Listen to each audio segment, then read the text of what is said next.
Asawa ng 45 anyos na OFW na umano'y nakulong sa Saudi Arabia, nananawagan ng tulong sa gobyerno. Sundan sa report.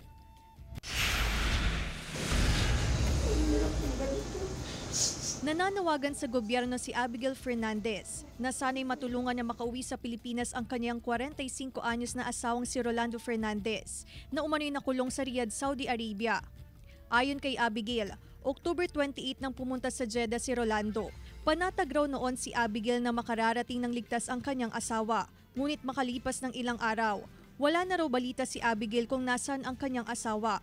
At nitong November 6, tumawag ang kanyang asawa at sinabing nakulong siya sa Riyadh. Susunduin sana ng kanyang amo si Rolando, ngunit hinuli siya ng mga pulis doon.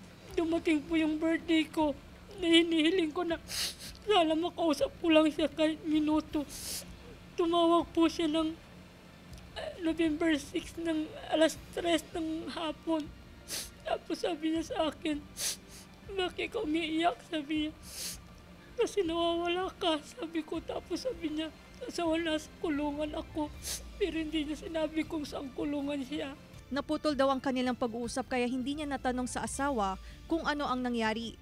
Kung nandiyan ka man sa Riyadh, magparamdam ka naman. Kasi hirap na ako.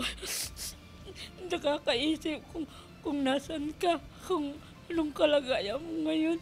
Nakikipag-ugnayan ang Mangaldan Migrant Desk Office sa mga ahensya ng gobyerno upang malaman ang nangyari kay Fernandez. Forwarded na kaagad sa national and tinitrace na rin si OFW. So far, ang parang update lang sa atin is parang nagkaroon ng parang passport migration problem. So hindi pa natin sure kung yun lang talaga yung problema kay OFW, pero inaantay pa rin natin yung possible na magiging aksyon. Kasama si Henry Duminsil, Claire Lacanilaw Dungka, One North Central Luzon.